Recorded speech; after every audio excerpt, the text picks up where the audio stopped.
After a 30-year career, Daniel Brooks finally found peace in his family's rustic cabin, a sanctuary he restored with his own hands. Then, the Lakeshore Homeowners Association sent him a letter. It wasn't a welcome notice. It was a demand: move his cabin 20 feet or face legal action. This is the story of how one man's retirement became a war against the very neighborhood trying to erase him. On HOA Unfiltered. It was a gray morning in late October when Daniel first noticed the envelope in his mailbox. The paper was heavy, embossed with the familiar but unwelcome insignia of the Lakeshore Homeowners Association. He carried it into the cabin with his groceries, setting it on the kitchen table beside a sack of apples and a loaf of bread. For a while he ignored it, but eventually he poured himself coffee, slit the envelope carefully with a knife, and unfolded the thick letter inside. The words were at once absurd and threatening. The letter informed him that his cabin encroached upon common ground belonging to the association, and that he would be required to relocate the structure no less than 20 feet to the east. The phrasing was cold, bureaucratic, as though moving a house were no more difficult than rearranging lawn furniture, accompanied by veiled warnings of fines, legal action, and even forced removal. Daniel read the letter twice, then a third time, each repetition feeding a rising wave of incredulity and anger. He laughed at the absurdity, but the laughter died in his throat as a cold, professional dread took hold. He'd seen this tactic before. This wasn't a mistake. It was a declaration of war. The cabin that now stood threatened had been Daniel's refuge from a world that had stolen more from him than it had given. After 30 years of relentless deadlines at his Chicago architectural firm, design competitions, and endless battles with clients who only cared about cost efficiency, he had promised himself that retirement would be different. When his uncle's old cabin by the lake in northern Michigan fell into his hands, he didn't hesitate for a second. This wasn't just a cabin anymore. The polished beam where his uncle had carved his initials, the stone hearth that had warmed his family for generations, it was a living scrapbook of summers spent here as a boy, when the world still felt infinite and uncomplicated. Every board carried a memory of fishing trips, smoky campfires, and evenings when his uncle would sit on the porch swing, telling improbable stories that a child was willing to believe. And now a bureaucrat with a stamp was threatening to tear the whole page out. The structure itself was nothing extraordinary at first glance. Rough cedar beams darkened with age, a pitched roof that sagged slightly at the ridge, and a stone chimney patched a dozen times by different hands over the decades. Yet to Daniel, it was more than shelter. It was a fragment of family history, a tangible reminder of everything pure he had left. When Daniel arrived with his modest savings, he refused to demolish the cabin or modernize it into something glossy. He drew up his own plans, sketches that balanced preservation and reinforcement, working with local carpenters to restore the structure with care. He insisted on reusing the original beams where possible, polishing them until the old resin shone again, keeping the heavy stone hearth as the focal point of the single large room. The work was slow and exhausting, but it gave him a sense of purpose that reminded him architecture had once been about craft before it became about paperwork. The cabin slowly transformed into a place that was both functional and soulful, a retreat where he could live out the rest of his days without interference. Daniel was meticulous about every detail, filing every deed, every survey, every letter connected to the property into a heavy leather binder. He studied county maps late into the night, verifying that the borders of his parcel hadn't changed since the 1970s. Even in retirement, he couldn't let go of his professional instincts. He measured distances, checked alignments, made sure the foundation stones sat firmly within the legal limits of his lot. He enjoyed the thought that no bureaucrat, no developer, no association could ever question his right to live here.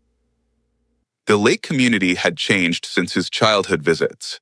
Back then, there had been only a scattering of seasonal cottages, simple wooden homes like his uncle's. But the last 2 decades brought waves of suburban expansion. What had once been quiet shoreline was now a paved street lined with nearly identical houses, most owned by families who spent half the year in the city. With this came the rise of a homeowners association, faceless bureaucrats who fancied themselves guardians of order and property values. Daniel knew of them, of course. One couldn't live here without hearing their name whispered with irritation or grudging respect. But he considered himself safe from their reach. His cabin predated the development. His property had never been enrolled in the association, and his uncle had made certain the deeds were separate from any later incorporations. It was precisely this independence that Daniel cherished. He could paint his shutters dark green if he wished, plant wildflowers instead of manicured lawns, watch the sunset without wondering whether some committee would find fault with the angle of his porch railing. But now, staring at their demand, Daniel felt the old unease settle deeper in his bones, the awareness that a battle had begun, one he had not chosen, but could no longer avoid. The phone call only deepened his unease. When he reached the association office after being shuffled between secretaries who spoke with rehearsed politeness, he was finally connected to a man who identified himself as a compliance officer. Daniel explained calmly that his cabin had been built decades before the subdivision, that he possessed the original deed and survey, and that the demand to move it was based on a false assumption. The man's voice remained detached, even courteous, but there was no trace of flexibility in his words. Our records show, he repeated more than once, that your structure encroaches upon land designated for common use. Daniel pressed him for specifics, but each time the officer retreated into formulaic answers, advising that if Daniel wished to contest the determination, he could request a formal review through the association's legal committee. A process that could take months and would not suspend the penalties for noncompliance. Daniel hung up the phone, his hand trembling not with fear, but with a slow-burning rage. They weren't listening. So he would have to find a language they understood, cold, hard, undeniable facts. That evening he pulled out his binder of documents, spreading papers across the worn surface of the dining table until the room was covered with maps, deeds, notarized letters, and photocopies of surveys old and new. He ran his finger over the lines that marked his boundaries, lines that hadn't changed in half a century, and he felt a grim satisfaction in their clarity. Yet alongside the satisfaction came unease, for he knew that truth on paper was one thing and power in practice another. The following days brought no relief. A second letter arrived, even sterner, reminding him of the deadline by which compliance must be demonstrated, attaching a schedule of fines designed to accumulate, a slow bleed that could stretch into thousands if left unresolved. Daniel laughed bitterly when he read it, not because it was funny, but because it confirmed everything he had feared. He could picture the board meeting where his name had been raised, the smug expressions of men and women who believed themselves custodians of order, deciding that the quiet architect in the old cabin would be an easy target. They didn't know him. The shock gave way to a grim determination he hadn't felt in years. Each time he walked the perimeter of his property, each time he stood on the porch looking out at the lake, he felt the weight of invisible eyes upon him, as though the land itself were contested ground. The neighbors still greeted him politely, but he noticed a subtle shift in their expressions, a hint of curiosity or caution, as if they already knew something of the dispute. One night, unable to sleep, he lit a fire and sat before the flames with the letter in his hands, reading it yet again. The absurd demand to move the cabin 20 feet glared up at him, a monument to arrogance, and he whispered aloud to the empty room that he would never do it. He would not allow them to dictate the fate of the home his uncle had built, the home he had restored with his own hands, the home that stood precisely where it was meant to stand. He had faced the pressure of clients with millions on the line. He had faced city officials who tried to twist regulations for their allies. And he had never once surrendered when he knew he was right. He would not surrender now, not to a committee of neighbors wielding clipboards and bylaws like weapons. The decision to hire a professional surveyor was not made lightly, for Daniel had long prided himself on his own precision. But he knew that if the faceless bureaucracy intended to press the matter, he would need independent verification that could withstand their scrutiny. When the team arrived one brisk morning with their tripods, lasers, and measuring rods, Daniel felt a flicker of relief, certain that within hours the entire absurdity would be put to rest. But what he found in those archives was more than a defense. It was a weapon that would turn the entire case upside down. When the surveyor returned several days later with a neatly bound report, the results were anything but routine. The document began with expected notations, confirming the dimensions of Daniel's property as recorded in county archives, but then it shifted into a conclusion that left him staring at the page in disbelief. Not only did his cabin sit comfortably within the rightful boundaries, but the association's paved street and a long row of houses built within the past 20 years actually intruded across his line by several yards. The truth was staggering. The neighborhood, with its perfectly paved streets and identical houses, was built on a lie. They weren't the guardians of order. They were squatters in suits, and they had built their kingdom on land that belonged to him. For several minutes, he could do nothing but sit at the table, the report trembling in his hands as cold clarity settled over him. He suddenly understood that this was no simple misunderstanding, no clerical error, but a conflict that cut to the foundation of the community itself. Armed with the report, he walked into the association's monthly meeting, a gathering held in a converted community hall where folding chairs were arranged in neat rows and the air carried the stale odor of coffee brewed too early. Residents sat murmuring among themselves until Lawrence Pike, the board's president, called the meeting to order, his voice practiced and authoritative. Daniel waited until the appropriate moment, then rose and presented his findings, laying the survey on the table with deliberate calm. At first there was silence, broken only by the shuffle of papers as Pike skimmed the pages, his brow tightening with each line. Then came the forced laugh, brittle and strained, as he declared that the survey must be mistaken, that no one in their right mind would believe such an outrageous claim. Daniel stood firm, explaining the methodology, pointing to the county's original plats that matched the surveyor's conclusions, and he watched as the confidence drained from some faces in the crowd, replaced by unease and the faintest glimmer of fear.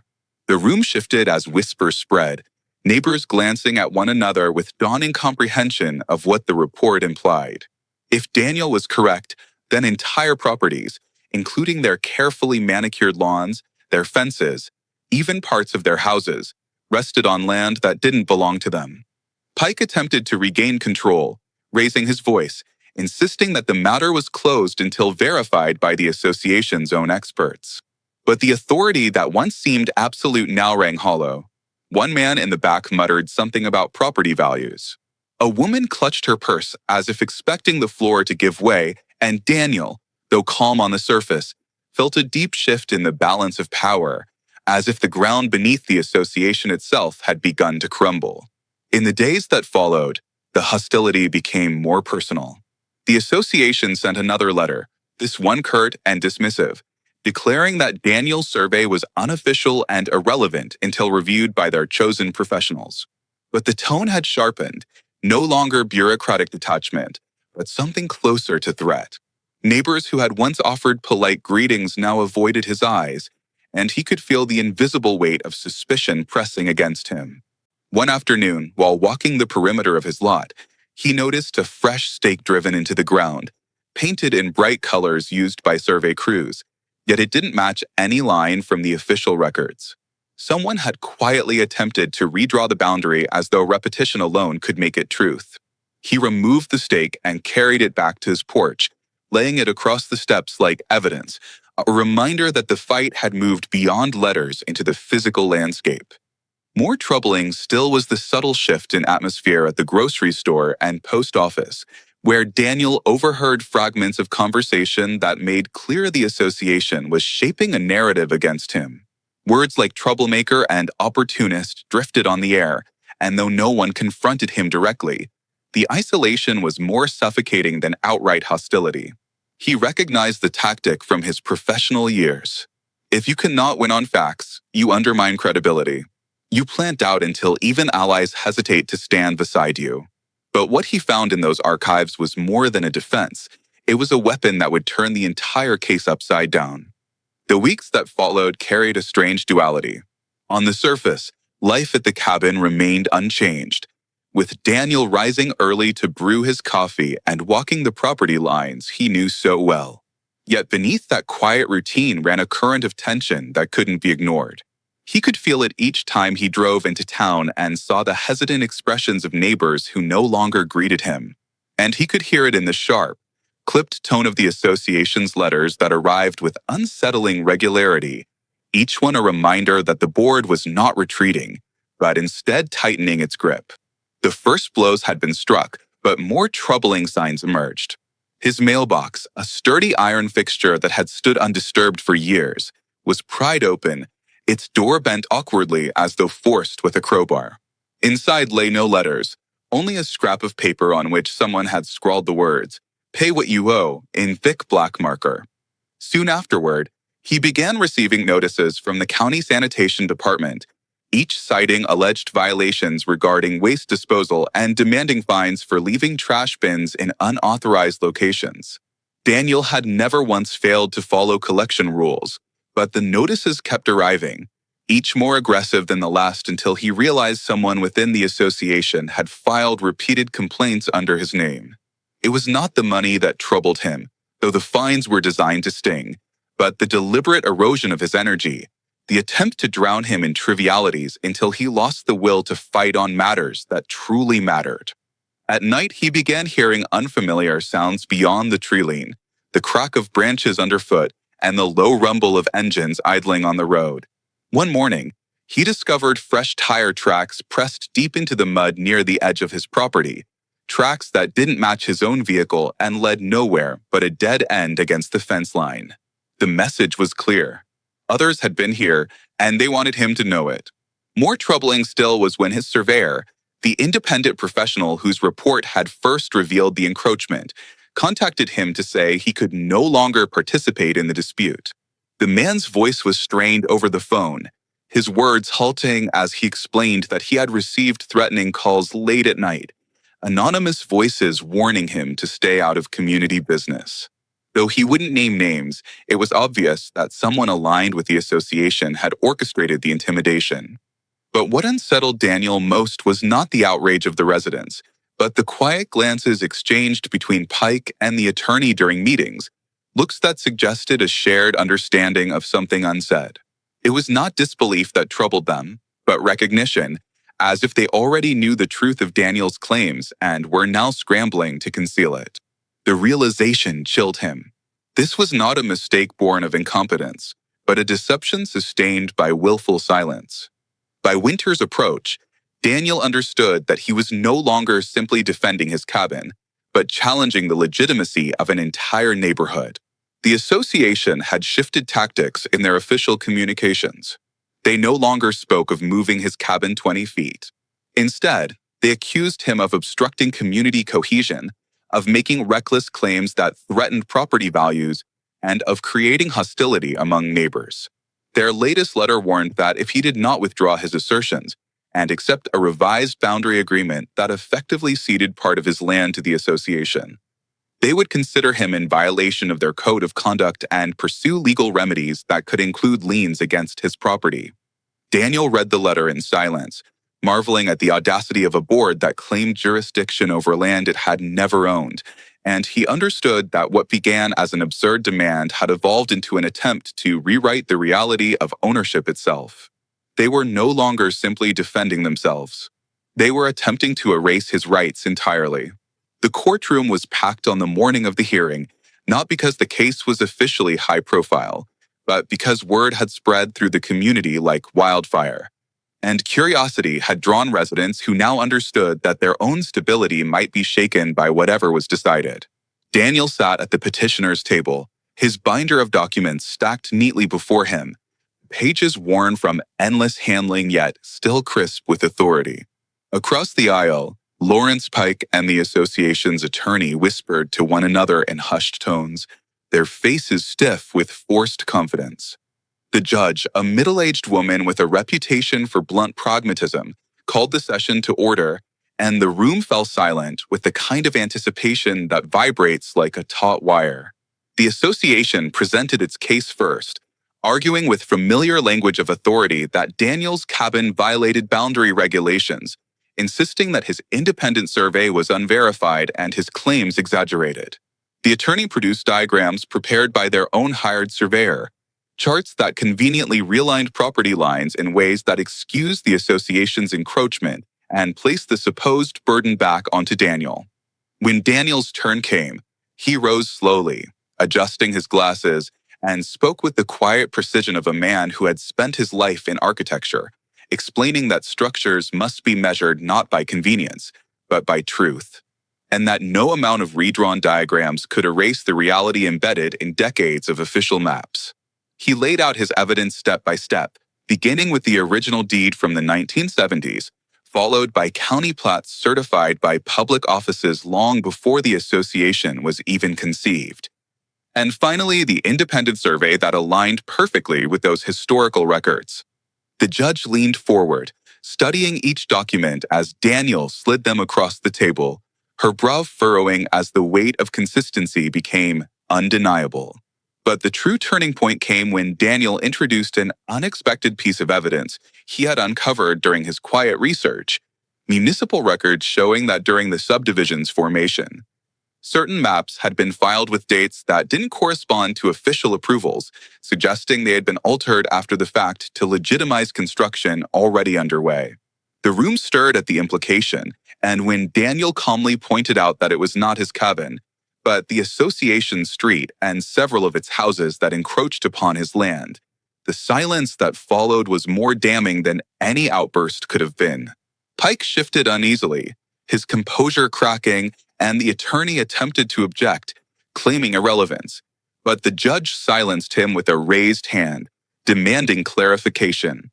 Daniel obliged, presenting copies of correspondence from the municipal office in which questions about the boundary were raised decades earlier and then abruptly dismissed without resolution, as if buried under pressure from eager developers. It became evident that the problem was not new, that it had been deliberately ignored to allow the neighborhood to flourish, and now the truth had returned, undeniable and impossible to suppress. A murmur swelled among the residents seated in the gallery. Some faces pale with shock, others flushed with anger, and a woman near the back whispered loudly enough to be heard.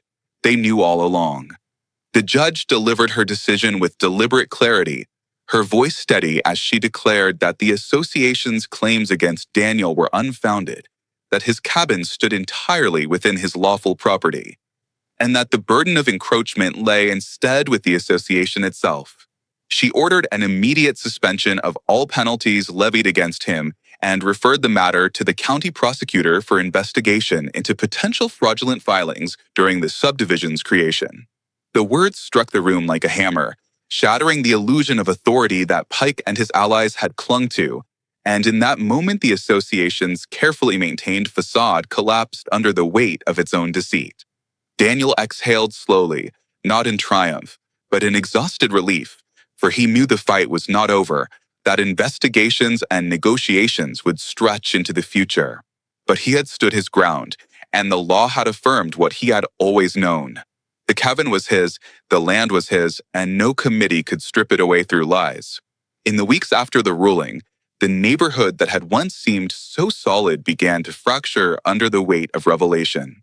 While Daniel had secured his own position, the decision left many residents facing the grim truth that parts of their homes, their driveways, even the very street they drove on every morning rested on land that was never legally theirs. Meetings turned chaotic. Neighbors who once supported the board's authority now demanded answers, and whispers of lawsuits multiplied until the community hall was filled with more suspicion than solidarity. Lawrence Pike resigned quietly, slipping away without a speech or apology, leaving behind a board stripped of legitimacy and residents scrambling to understand what would happen next. For Daniel, the aftermath carried no sweetness of triumph, only the weary satisfaction of knowing that his cabin would remain standing exactly where it had always stood, untouchable now, not by chance, but by the firm weight of law. Some neighbors came to him in awkward truce, speaking cautiously, asking if he would be willing to negotiate easements or partial sales that could stabilize their titles. And though Daniel held every advantage, he chose not to wield it with cruelty. He agreed to discussions, but only on terms that acknowledged his rights fully. Others avoided him altogether, unable to reconcile the image of the quiet architect with the man who had pulled back the curtain on a deception they had unknowingly relied upon for decades. He did not begrudge their silence, for he understood that anger and shame were difficult companions, and he no longer sought their approval. As winter deepened and the lake froze into stillness, Daniel returned to his routines, stacking wood by the porch, repairing shutters, walking the familiar perimeter of his land with the certainty that no one could now challenge what was his. The cabin, once threatened, now stood as a symbol of endurance, its beams dark against the snow, its hearth burning steady at night. The judge's gavel fell, and for the first time in years, the silence that returned to the cabin was a friendly one. No longer the silence of waiting for the next attack, but the deep, profound quiet of a battle finally won. The land, at last, was truly his. In the silence of the evenings, when the fire cracked and the wind howled against the cedar walls, Daniel felt something close to peace, knowing that though the community around him might never fully forgive or forget, the ground beneath his feet belonged to him alone. And that was enough. He did not think of himself as a hero, nor as a conqueror, but simply as a man who refused to be erased. And in that refusal, he had forced the truth into daylight where it could not be hidden again.